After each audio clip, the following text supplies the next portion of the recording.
യുധിഷ്ഠിരന്റെ കൊട്ടാരത്തിലെത്തിയപ്പോ താഴെ ഒടുകുന്നത് അരുവിയാണെന്നറിയാതെ, ഗ്ലാസ് ഉണ്ടെന്നറിയാതെ വസ്ത്രം പൊക്കി നടന്നുപോയ ദുര്യോധനന്റെ കഥ മഹാഭാരതം പറയുന്നുണ്ട്. ഇതൊക്കെ കേട്ടിട്ട് അന്തം വിട്ട മുസ്ലിമേ, നിനക്കറിയുമോ ബിൽക്കീസ് സ്ഫടികത്തിന്റെ മുകളിലെത്തിയപ്പോ ആ കാണുന്ന ഗ്ലാസിന്റെ താഴ്ഭാഗത്തൂടെ ഒഴുകുന്ന അരുവി കണ്ടപ്പോ അത് യഥാർത്ഥ അരുവിയാണെന്ന് ധരിച്ചുപോയ ബൽക്കീസ് രാജ്ഞി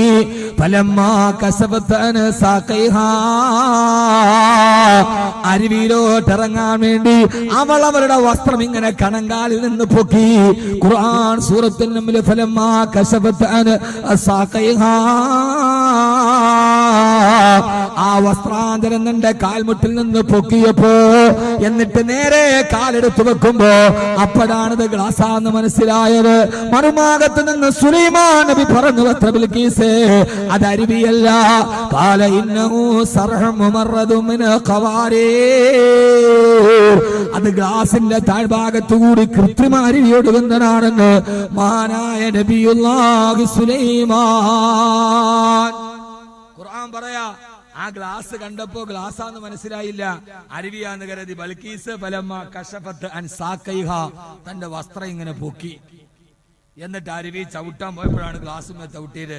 അപ്പുറത്തുനിന്ന് സുലൈമാൻ നബി പറഞ്ഞു, ബൽക്കീസ് ഖാല ഇന്നഹു സർഹും മുമറദും മിൻ ഖവാരീർ, അതൊരു സ്ഫടികമാണ് ബൽക്കീസേ, താഴേക്കട അരുവി വെറുതെ ഒഴുകുന്നതാണ് എന്ന് പറഞ്ഞ് ചിരിച്ചു മഹാനായ സുലൈമാൻ നബി അലൈഹിസ്സലാത്തു വസ്സലാം. മഹാഭാരതത്തിൽ ഇതേ കഥ കേൾക്കുമ്പോ നമ്മൾ അന്തം വിട്ട് അന്താളിച്ചു നിൽക്കാൻ, എടാ നിന്റെ ഖുർആൻ പറഞ്ഞതാണ് ഇതെന്ന് എന്തേ നിനക്ക് ചിന്തിക്കാൻ കഴിഞ്ഞില്ല?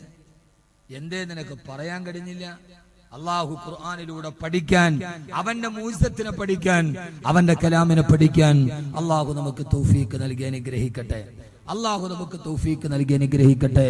അള്ളാഹു ആ വഴിയിലൂടെ നമ്മളെ നടത്തി തരുമാറാകട്ടെ. അതുകൊണ്ട് ഖുർആൻ പറഞ്ഞ പാഠങ്ങളിലൂടെ, ഖുർആൻ പറഞ്ഞ വീതികളിലൂടെ, ഖുർആൻ പഠിപ്പിച്ചു തന്ന അധ്യാപനങ്ങളിലൂടെ, ലോകത്ത് ആദ്യമായിട്ട് നിങ്ങൾ കഴിക്കണ ബിരിയാണി അരി ഉണ്ടല്ലോ, ബിരിയാണി കഴിക്കാറില്ലേ? തലശ്ശേരി ബിരിയാണി കഴിക്കാറില്ലേ?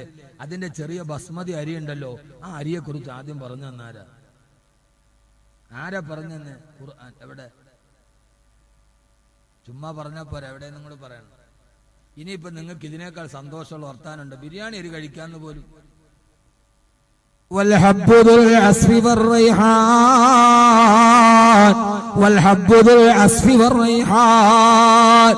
നല്ല സുഗന്ധമുള്ള ധാന്യമണി നിങ്ങൾക്ക് ഞാൻ പ്രദാനം ചെയ്തില്ലയോ?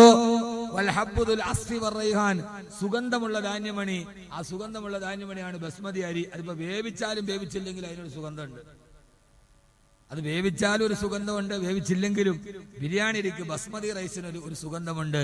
വൽഹബ്ബുൽ അസ്ഫി വറൈഹാൻ, നിങ്ങൾക്ക് ഞാൻ സുഗന്ധമുള്ള ധാന്യമണി തന്നില്ലേ? നിങ്ങൾ ഭക്ഷണം കഴിക്കണമെങ്കിൽ മുസ്ലിങ്ങളെ, നിങ്ങൾ നല്ല നോൺ വെജേ കഴിക്കാവൂ, വെജ് അത്ര നല്ലതല്ല. ഏറ്റവും നല്ല ഭക്ഷണം ഏതാ? ഏറ്റവും നല്ല ഭക്ഷണം ഏതാ? വെജോ നോൺ വെജോ? നിങ്ങൾ എന്താ മിണ്ടാത്ത? നിങ്ങൾ കണ്ണൂരുകാര് ഡൈനിങ് ടേബിൾ നിറച്ച് സാധനം ഉണ്ടാക്കിയിട്ട് തികയാതെ പിന്നെ ഇരിക്കണ കസേരയിലും കൂടെ വിളമ്പണ ആളുകളാണ് നിങ്ങൾ. അമ്മാതിരി ആളുകൾക്ക് മുട്ട സുറുക്ക, മുട്ടപ്പത്തല്, ആപ്പത്തല്, ഈ പത്തല്, ഒരു JCB ടയറിന്റെ വലിപ്പമുള്ള റൊട്ടി, പത്തിരി, ഇങ്ങനെ കുറെ സാധനങ്ങൾ വിഭവങ്ങളുടെ വൈവിധ്യം കൊണ്ടും രുചിയുടെ നിറഭേദം കൊണ്ടും കേരളത്തെ വിസ്മയിപ്പിച്ചു കൊടുത്ത പലഹാരത്തിന്റെ മുസന്നിഫീങ്ങളും മുഫസ്സിരീങ്ങളുമാണ് നിങ്ങൾ കണ്ണൂരുകാര്. നിങ്ങൾക്കറിയാൻ പാടാത്ത ഭക്ഷണം ഏതാ ഉള്ളത്? ഏറ്റവും നല്ല ഭക്ഷണം ഏതാ? വെജ് കഴിക്കണാണോ നല്ല നോൺ വെജ് ആണോ? എന്താ സാബറ? നോൺ വെജ് നിനക്ക് എന്നല്ലേ? ഏറ്റവും നല്ല ഭക്ഷണം നോൺ വെജാണ്. ഖുർആൻ. അപ്പൊ നിങ്ങൾ ഉസ്താദേ, ഡോക്ടർമാര് പറയണ പച്ചക്കറി തിന്നണോന്നല്ലേ? കോഴി ഇങ്ങനെ തിന്നാൻ പാടില്ല, കോഴി തിന്നരുത് എന്നല്ലേ പറയാ? അള്ളാഹുവിന്റെ ഖുർആൻ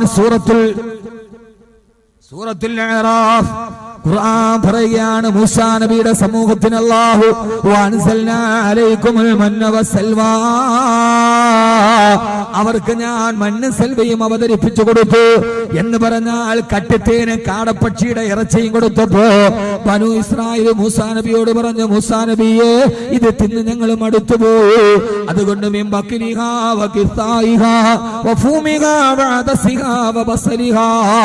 ഞങ്ങൾക്കിനി പയറും ചീരയെ കടലയും ഉള്ളിയും മതി, ഞങ്ങൾക്ക് വെജിറ്റേറിയൻ മതി എന്ന് നോൺ വെജ് മടുത്തപ്പോ ബനു ഇസ്രായേൽ പറഞ്ഞപ്പോ അള്ളാഹു ചോദിച്ചു അത്ര ഖുർആനിൽ കാണാം,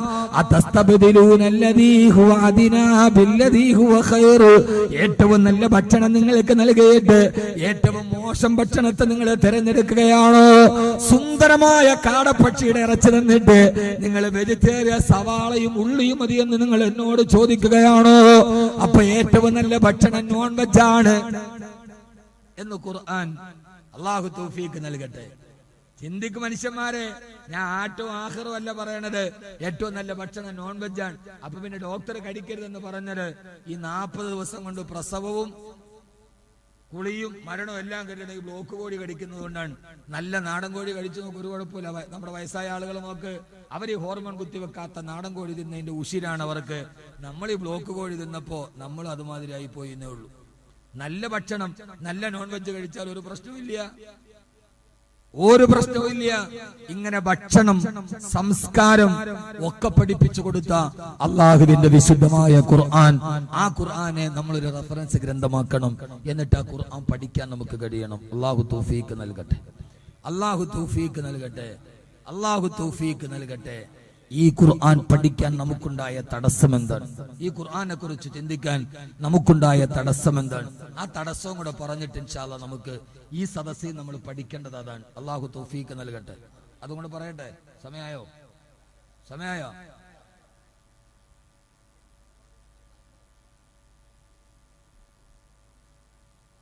മധുരമേ ചാരി എന്നിട്ട് 1 മണിക്കൂറും കൂടെ പറയാം. ഞാൻ ഒരു ചാരും ഇല്ലാതെ ഇങ്ങനെ നിൽക്കുക നേരെ സ്റ്റഡി പടിയായിട്ട്. അള്ളാഹു നമ്മളെ സ്വീകരിക്കും. ഇവിടെ നോക്കി, ഇവിടെ നോക്കി. ഇനി ഈ 3 ദിവസം ഈ സംഘാടകർ നടത്തിയ ഭഗീരഥ പ്രയത്നം അൽഹംദുലില്ലാഹ് ഞാൻ അവരെ അഭിനന്ദിക്കുകയാണ്. ഒരു ഖുർആൻ വിരുന്നവർ നടത്തി 4 ദിവസം. മാഷാ അല്ലാഹ്. അള്ളാഹു ആഖിറത്തിലെ നല്ല ദിവസങ്ങളാക്കി തരട്ടെ. അവന്റെ കലാമിന് വേണ്ടിയുള്ള ഖിദ്മത്തിനെ അള്ളാഹു സ്വീകരിക്കട്ടെ. ഏതായാലും ഈ മുസ്ലിം കൾച്ചറൽ സൊസൈറ്റി അല്ലെ,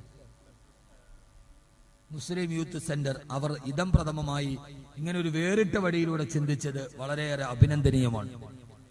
അൽഹംദുലില്ലാഹ് എന്റെ നേതൃത്വത്തിൽ ഒരു ഓൾ കേരള ഖുർആൻ മത്സരം നടക്കുന്നുണ്ട് ഈ വരുന്ന റമളാനോടനുബന്ധിച്ച്. ഓൾ കേരള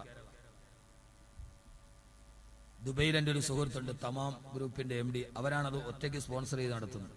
ചില ഇപ്രാവശ്യം അഖില കേരള അടിസ്ഥാനത്തിൽ നടത്താൻ തീരുമാനിച്ചാണ്. ഗ്രാൻഡ് ഫിനാലെയൊക്കെ നടത്തും തിരുവനന്തപുരം.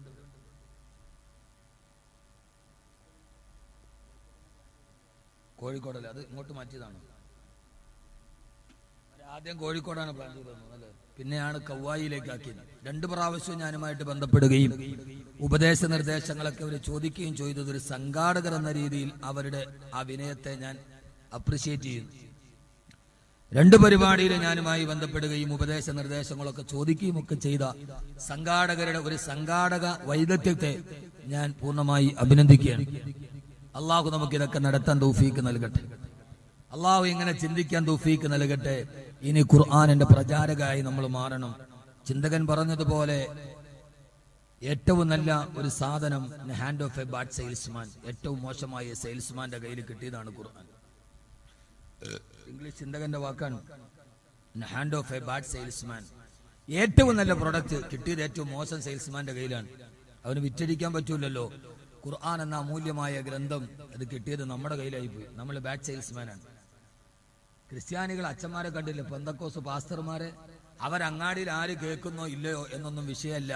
അവരുടെ തോളുമേൽ ലൗഡ് സ്പീക്കർ തൂക്കിയിട്ടിട്ട് അവർ ഓട്ടോറിക്ഷമേ കയറി ഇരുന്നിട്ട് ബൈബിൾ പഠിപ്പിച്ചു കൊടുക്കും. നമ്മൾ 4 പേരിരിക്കുന്നിടത്ത് കുൽഹു അല്ലാഹു അത് ഉറക്കോ, അതാ നമുക്ക് നാണാണ്. അവനിപ്പോ എന്ത് വിചാരിക്കും, തീവ്രവാദിയാണോ ചിന്തിക്കൂ. അവനവനായ ഒരു കുഴപ്പമില്ല.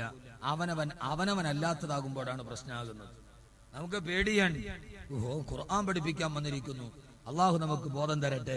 യഥാർത്ഥത്തിൽ ഈ ഖുർആൻ നമ്മുടെ കയ്യിൽ ഒരു ബാഡ് സെയിൽസ്മാന്റെ കയ്യിലായി പോയത് ഏറ്റവും പ്രധാനപ്പെട്ട വിഷയം, ഖുർആനിനെ കുറിച്ച് നാം ചിന്തിക്കുന്നതിൽ നിന്ന് നമ്മളെ തടയുന്ന ചില കാര്യങ്ങൾ നമ്മുടെ സമൂഹത്തിൽ വേര് പിടിച്ചു എന്നതാണ് ഇതിന്റെ ഏറ്റവും പ്രധാനപ്പെട്ട കാരണം. ആ വേരെന്താന്ന് ഞാൻ പറഞ്ഞുതരാം, നിങ്ങൾ പിഴുതെടുത്ത് കളയോ. ഖുർആൻ ചിന്തിക്കുന്നതിൽ നിന്ന്, ഖുർആൻ പഠിക്കുന്നതിൽ നിന്ന് പെണ്ണുങ്ങൾ വാതാക്കയില്ലേ? എവിടെയാണ്? 2 ഭാഗത്തുണ്ട്. എന്നാ മുത്തക്കിങ്ങൾ കേക്കി പ്രത്യേകിച്ച് കണ്ണൂരുകാരെ നിങ്ങൾ കേട്ടോളീൻ. ഖുർആനിനെ ചിന്തിക്കുന്നതിൽ നിന്ന്, ഖുർആൻ പഠിക്കുന്നതിൽ നിന്ന് നമ്മളെ തടയുന്ന ഒരു വേര് ആ പാദച്ചൂടം നമ്മൾ വളർന്നിട്ടുണ്ട്. ആ വേര് ഞാൻ ചൂണ്ടിച്ചാൻ തരാം, പക്ഷെ കുടിച്ചെടുത്ത് നിങ്ങൾ പറിച്ചു കളയണം. കളയോ? ഞാൻ ചൂണ്ടിക്കാണിച്ചു തരാം, നിങ്ങളത് ചെയ്യുവോ? ഉറപ്പുള്ള ഒരു കൈവെക്കും. ആ വേര് നിങ്ങളുടെ വീട്ടിലുണ്ട്, നാട്ടിലുണ്ട്. അവനവന്റെ വീട്ടില്, പള്ളിക്കകത്തൊന്നല്ല, അവനവന്റെ വീട്ടിൽ അതുണ്ടെങ്കിൽ അത് വേരോടെ പിടിച്ചു കളയാൻ ഇൻഷാ അല്ലാഹ് ചെയ്യുവോ? ചെയ്യുന്ന ഉറപ്പുള്ളൊരു കൈവെക്കും. നോക്കട്ടെ, കൈയുള്ളവരൊക്കെ പോക്ക്. ഇല്ല നടുക്കവിടെ കുറെ പൊക്കിയൊരു കൈ അങ്ങനെ തന്നെ വെക്ക്. ഇല്ല കൈ ഇല്ലാത്തവരെയാന്ന് നോക്കട്ടെ. ഇവിടെ ചില ആളുകൾക്ക് കൈയില്ല, പോട്ടെ, അത്രയും മതി. ഞാൻ ഈ പൊക്കിയ 1000 പേരിൽ ഒരു 10 പേരെ ഞാൻ മുഖവിലേക്ക് എടുക്കുന്നുള്ളൂ. 10 പേരെ ഞാൻ മുഖവിലേക്ക് എടുക്കുന്നുള്ളൂ. അല്ലാത്തതൊക്കെ ഞാൻ വലിയ അവറുകളാണ് എന്ന് പറയാനുള്ള ഒരു ശ്രമത്തിന്റെ ഇടയിലാണ്. ഖുർആൻ അഫലാ യതദബ്ബറൂനൽ ഖുർആൻ.